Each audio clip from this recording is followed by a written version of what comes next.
Palomino with Houston Media Source. Today we're at a very special event here at 14 Pews in the Heights on Aurora Street. We're here to celebrate the mini version of Dallas Film Fest that made its way to Houston because it celebrated its 27th year this past October. They showed 125 films nationally, regionally, and internationally in new genres and experimental film in short, feature length, and animation. So without further ado, let's go talk to some of the people directly involved.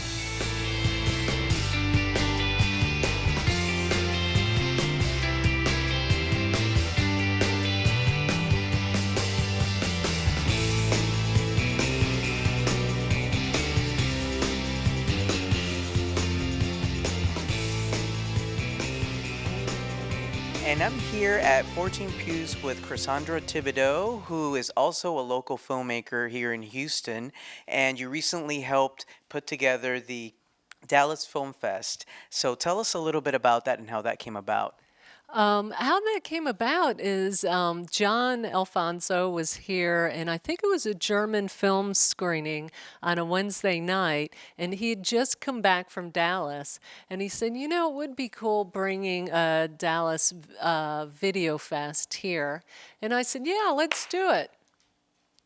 And he's like, well, no, I'm serious. I said, me too.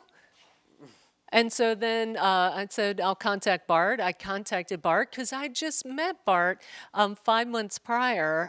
Met him, Lewis Black, who started South by Southwest and started the Austin Chronicle. He's the one, when I was in Dallas, actually, Lewis Black introduced Bart and I and said, you know what, you all should do something together. And so that was the first time I met Bart. Now, I had heard of Bart for many, many years and the Dallas Video Fest. And I think the first time I really heard about it was through Alfred Cervantes. Alfred actually goes to the Dallas Video Fest. So he had gone many years in a row. And I moved back here in 2010, and Alfred, I was hearing, was going to the Dallas Video Fest. Then last year in 2014, I meet Bart, and I'm told by Lewis Black, who I very much respect, that I should do something with Bart. And then John comes back from the Dallas Video Fest and says, we should bring it here. And it just was like, yes. Yes. So it was kind of a layered events that led up to a simple yes. And then I contacted Bart, and he said, absolutely, he was in. And then John, because John had been there, and John's very passionate about film, and because I was not there, so we thought, well, John could be the programmer, and it would be whatever John wanted to bring, you know. And John was ecstatic about that, you know. I think it's really hard, and I very much relate to people who move to a new town and they don't know many people. And I felt like this gave John something to really reach out to the film community here in Houston and say, hey, I'm doing this, and I'm a filmmaker, and I'm showing my film here at the highlights, and I'm also the programmer of it, you know? Yeah. And it connected him in a way that, you know, Houston's just a hard egg to crack, or whatever the saying is, you know?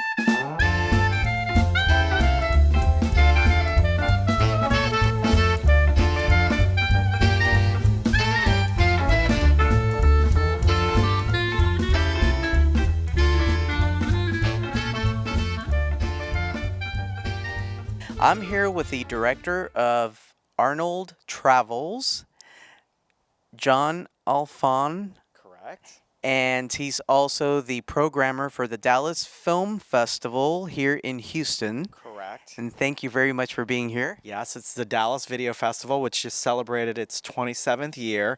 So we are here in H-Town, and we brought this program here for the people of Houston.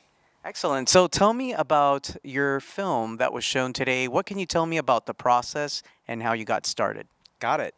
The process began with a script I wrote with a friend of mine named Duben Canales Duckworth. We were in New York City, and he was crashing out at my place, and I decided that rather than having to pay rent, that he had to co-write a script with me. And so the genesis of the idea comes from stories my father used to tell me about when he got out of the Korean War and just wandered aimlessly through the American Southwest. Um, my producer is named Michael David Rezo, and we began production of this, I think, 18 months ago, whereby we had enough money together to go make a short film, and we considered it like an EP or a calling card so that we could push it out in a way that we could show people what we were capable of doing in the hopes of turning it into a feature.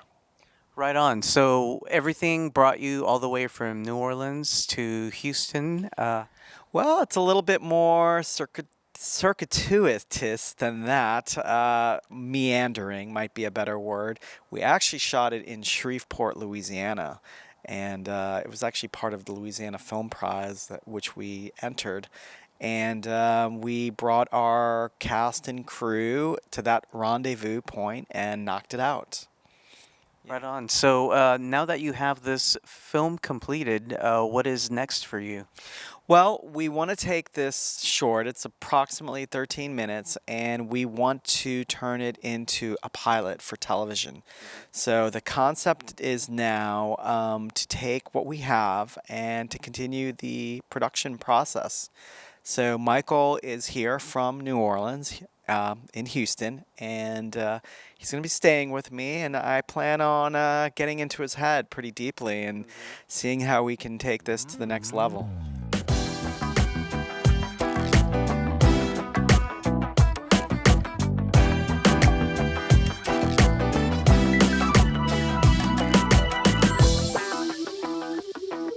And I'm here at the Dallas Film Fest in Houston with Michael David Rosso, who's a producer of Arnold Travels. Thank you for being here. Oh, my pleasure. Thank you for having me. Oh, no problem. So tell me about how you got involved with this project.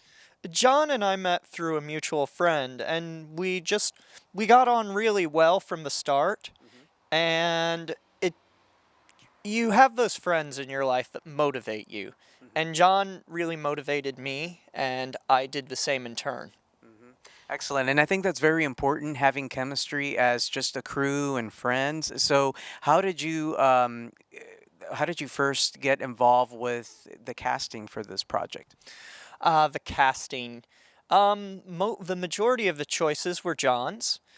I chose Ron, though, Ronald Fagan, and he was a really big hit tonight, so I'm glad that really worked out. And that was my main involvement, was hiring him. So Yeah, and it was very successful because, just based on the audience response. Now, with a producer, a lot of people that don't really know too much about what a producer does, wearing many hats, what does that entail, especially for you? wearing many hats. The definition of producer honestly varies. It can be the person who raises the money. We didn't have a lot, so don't look at me for that. I won't lie. But it can be the person who keeps things together. It can be the person who keeps things on task. Um, I helped immensely with pre-production, actually, and I would go over the script with him together. We'd discuss equipment and everything, and I helped him find locations, and like I said, I helped cast it, and I did keep track of the finances, actually, as well. Okay. So producer does a little bit of money, but a lot of other stuff too. In a small film, everybody who knows something does a little bit of everything that they know. Yeah, absolutely. And so as far as like the Arnold Travels, now how long did that process take, just getting it from the beginning up until the very end, post-production? Um, it was shot very quickly. Let me put it that way. Very, very quickly. We were gunning for a contest, and ours was one of the final submissions, and we shot it over 2 or 3 days, to be honest. We spent weeks discussing it, but when we finally got to Shreveport, just a couple days.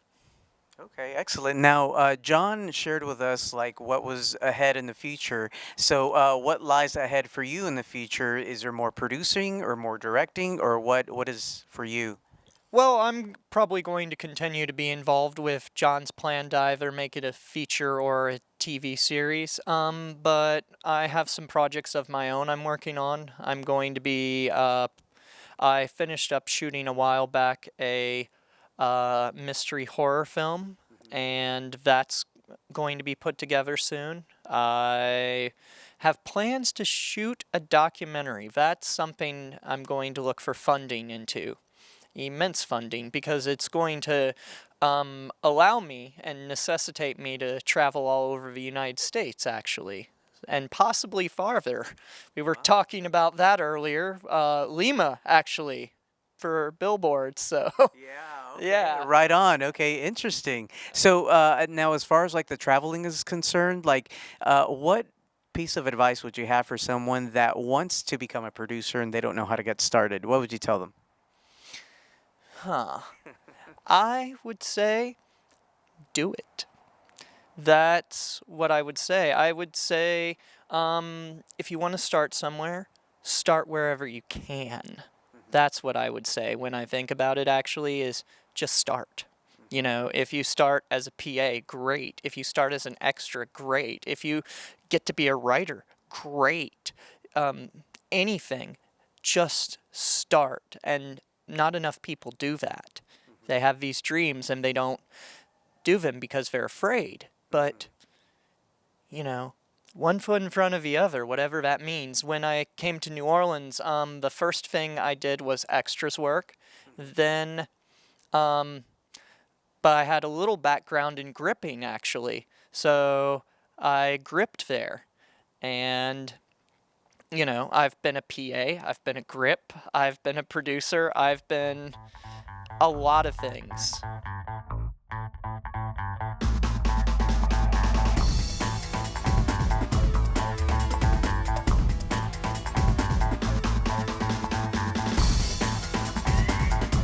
And I'm here with one of the actresses from Her Wilderness, Morgana Shaw, and she did an excellent job in her portrayal. So tell us how you first found out about this project.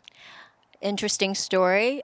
Frank reached out to me because he had seen some of my work, and I basically went and interviewed with him and Robbie Story in their home, and read the piece. And he explained at the time it was a very different kind of visual, eccentric piece, storytelling, and it was. It actually, I'm so moved by it because it is exactly his dream. It is exactly how he envisioned it. And I don't think even when he was explaining it, it was kind of hard to understand what exactly he was trying to get. You just have to trust. And I trusted Frank immensely. I could tell he is definitely an actor's director. He was wonderful to work with. Yes, that's very important because you hear that in many interviews with directors themselves, as far as like what they look for in the actors and the performances. Now, with your performance, it didn't really seem like a performance. It seemed like we were just taking a peek at somebody's life and what you were going through. Like, what was the preparation like for you as far as like your performance? Uh, um, my preparation is always very deep because I feel the character, and no matter what it looks like up there, there's a lot going on inside. So for me, I loved the writing. I loved the writing of the character. I could relate. I could relate to a lot of the things she said, and being a strong woman. I don't think I'm personally that. She was. She wasn't so nice to her daughter, or if you know that was surprising to me this time to watch it again because I didn't realize how cold she was. But I also, they were in their own worlds, and how many of us are in our own worlds, and how many times? And do you get a look at that? And it was kind of brutal. It was hard to watch, but it was also interesting to watch it because, again, it was his vision and it was his storytelling, and it was amazing to watch. I could relate to all of it, every woman in it, and it was a different perspective. You've been there. I mean, I think that's why you could hear a pin drop in the theater, and you can't take your eyes away because you don't know what's coming next. Although you feel like you do, like when I was climbing the ladder. Yes. Yeah, I mean, there were a lot of moments in which you're just glued to your seat because, I mean, just a lot of symbolism in the film. Now, what did you find most challenging? Climbing the ladder. I'm not kidding. That was a hard scene because I was literally washing a window, climbing, talking on the phone, thinking, really being in the moment. And it was the scariest scene for me because I did actually fall off the ladder.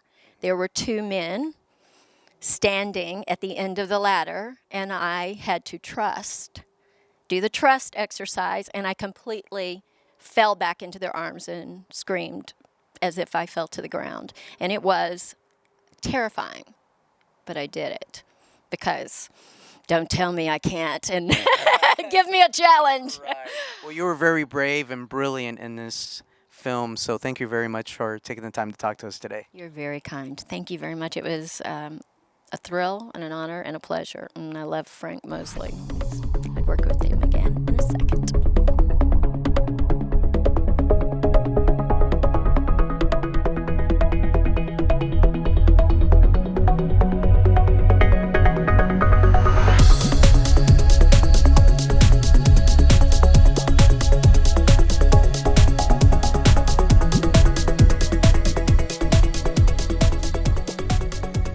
And I'm here with her wilderness director, Frank Mosley, and we just watched his film. It was a great film, had a lot of symbolism, a lot of beautiful, picturesque scenes. So tell me, how did that process get started initially?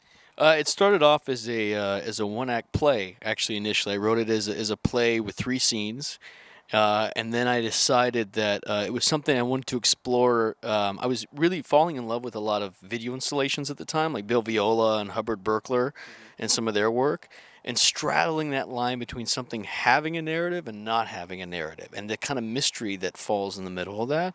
And so I thought, well, I'll make a whole feature film out of these 3 scenes, and just kind of like, put in the middle of that, like trying to hold up an entire building, a brick building, like all that tar in the middle is just going to be kind of these like very meandering sequences of this little girl that symbolize a lot of the big themes in the film. And so it kind of grew from like this little short film, one-act play into this much larger scope feature film project. So it was a lot of fun to see it evolve and progress.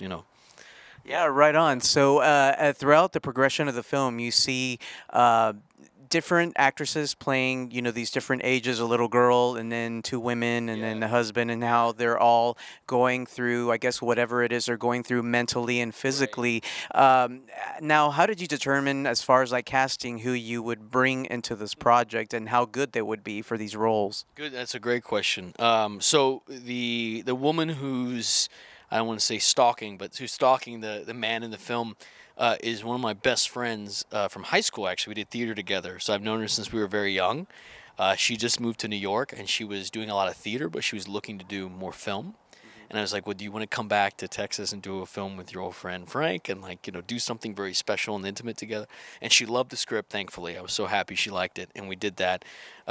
Morgana Shaw, I'd seen in a lot of independent films in the DFW area, and I'd always wanted to work with her. And I thought, man, she's very talented. And I also thought I could see her as the mom of Lauren.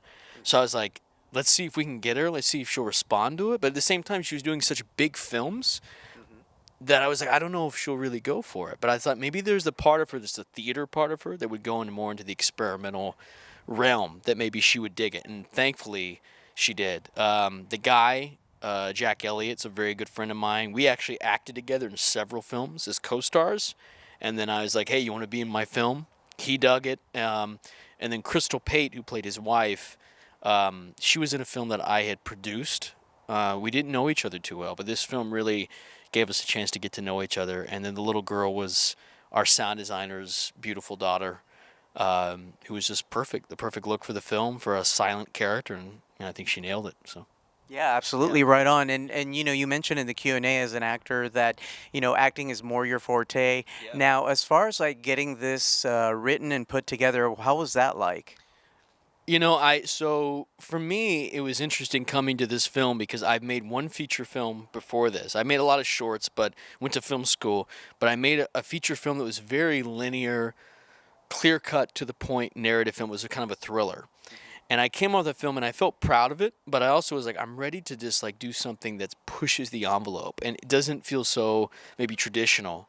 And so when I came into Her Wilderness, it was something that everybody on the whole team was excited and ready to work on the film. And so we all got on the same page, watched a lot of the same films that were influences of the film, had a lot of talks and dinners about it. And then once we all got there, I feel like we just gelled really well. And the cinematographer who did this film also did my first feature. And he jokes with me that in the first feature, the whole movie, it rarely moves the camera. It's all these very long static shots. He was like, when are you going to move the camera? I was like, well, get ready because the next one's going to be like moving a lot. And sure enough, he had a Steadicam rig on him. And I mean, like probably 80% of Her Wilderness is just these moving shots, even some imperceptibly that are really subtle and some are bigger movements. But it just took a while to get everybody in the same headspace. And once we did, though, I feel like it clicked. Okay. Yeah. Excellent. So if you could give any of our viewers advice about, this process and getting this started as far as like becoming a director and maybe somebody out there's an actor themselves, what would you tell them? If you're an actor wanting to become a director, you have to decide why you want to direct a film. Because if it's to show yourself act, then that's not a good reason to become a director. And I feel like there's a lot of actors who just kind of want to direct because they want to kind of lead. And so a lot of the time I tell these friends of mine, I'm like, tell a story that regardless of if you were in it, tell a story that you believe in or is personal to you that you just could not tell. Like if somebody tried to fight you and they're like, you can't make this movie, you're like, guess what? I'm going to make it anyway. Like find something that means something to you because to be honest with you, this film took 4 years for me to make. And it was because I didn't have enough money. And so every piece was shot piece by piece. My first feature, we shot in 8 months. It was done in a year. We had a whole movie done in a year turnaround. 4 years for this one. So it's like, if there was anything that I didn't care about less, then I probably wouldn't have finished it. But because I cared about it so much, you just got to believe in it and stick with it. And that would be my main piece of advice is that life is very precious, time is very short, and it's like just find something you want to do, stick with it, and believe in it and go through with it all the way. Finish it. No matter what, that's great advice. No matter what. Yeah, and you know what? If it fails, you learn something from it. If it wins, you learn something from it. Whatever it may be, you just got to keep learning and growing. That's the main thing. Well, you did an excellent job, and so I just wanted to ask you, no problem, what's next for you in the future? As an actor, I have some films coming up I've worked on some things that are about to be coming out this summer, which I'm very excited about. Some labor of love's there as well. As a filmmaker, as a director, I have a short that's about to come out. I'd say probably in January or February of next year. And I'm currently writing my new feature script, which is not so abstract as this. It's more of a clear-cut narrative. Then I'm hoping to try to get some financing for. We'll see. It's all about religion in America. And so it gets just really crazy. Yeah, it gets really intense. Wow, you have some interesting topics.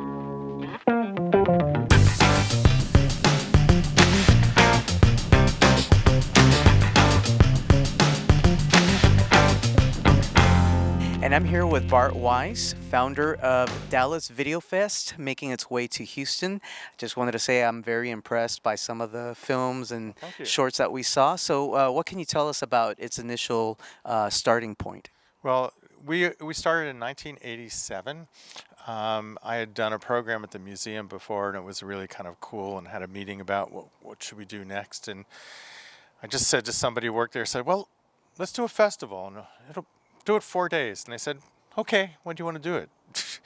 And so we picked a date in October, and then we just started. I had no idea what it meant to do a festival. And back in those days, video projection was really hard. I mean, nowadays you can, go to Walmart and buy a video projector. Then we had to get this big thing. It was like this big, and it took like 3 hours to warm up, and it was a very, very difficult thing. And there have been a lot of film festivals all over, but video was sort of coming into its own, and video was a medium that like people could pick up a small inexpensive camcorder and create different kind of work, and there was a place for this work to be seen, and we sort of made that happen. Excellent. Now, 27 years, like what are some of the changes you've seen as far as like the films and productions in those last 27 years? Well, there have been a lot of them. In the very beginning days, it was, we had these like 8mm video, and then high 8, and then SVHS, and then a whole bunch of other formats that were really kind of difficult. And then there was a defining moment when Mini DV came in and Final Cut Pro, and so for very little money, you could own the means of production of shooting and editing and then outputting it to Mini DV and then send it off to a festival. And that was like a real amazing way, and a lot of people started doing work, and that was like a major revolution. But the next major revolution is when people started using digital SLRs, which is not that long ago. And we noticed that, we would show films at a movie theater for our festival or for the 24-hour video ace, and they looked just as good as films in the next theater that were Hollywood productions. And that's because these really nice chips were able to get really good-looking images at a very reasonable price. So storytelling could be more effective in a visual way than it could before. Absolutely. And I was reading about Dallas Video Fest and that a lot of the films that you show are very innovative and just very creative. What is the most creative film or project you've seen organizing it for so long? Oh my gosh. Well, okay, so it's not the most creative thing, but here's something one of the things that I really like. Many years ago, we showed probably the most simplest thing shot on the crappiest VHS camcorder. It was called Poked with a Stick, and it was like a stupid, simple concept, but I dare anybody to watch this video and not laugh. And all it is this guy who had a photo studio, and he would have these people who were expecting to get their portrait taken, and he's got the video camera running, and then the stick comes in and like pokes them. And what's great is people's reaction. It's like they know they're being photographed. So do they like acknowledge that they're being poked, or do they kind of ignore it and just kind of like nothing is happening? And it sort of touches this kind of human sensibility in this incredibly beautiful way. And it is like, it's such bad technology, but it works. So it sort of makes the point that, we constantly talk about how technology affects us, but sometimes it's the idea and the concept that's way more important than the technology. Right, absolutely. So, coming from Dallas, Texas, what made Houston so appealing to show, I guess, the highlights of the Dallas Video Fest from October? Well, we wanted to try and get the word out so that, people can see the kind of work we want to do. And actually what happened is John, who had a film in our festival, said, I want to bring this show down here. So he's the one who sort of pushed us to do this. And we said, okay. And I know this building well. We've done many programs here over the past when it used to be Aurora Picture Show. And so we were very happy to come down and do this. And I think it's, the people coming have been great. And, I've really kind of enjoyed the experience of being here. Okay, well, welcome to 14 Pews, Bart, and thank you very much for coming. Well, thanks so much. I really have enjoyed being here. And that's it for Dallas Video Fest, making its way to Houston, Texas at 14 Pews in the Heights. Special thanks to Corsair Media Productions, 14 Pews, Dallas Video Fest, and Women in Film and Television. Reporting for Houston Media Source, I'm Roger Palomino. Thank you for joining us today. We'll see you next time.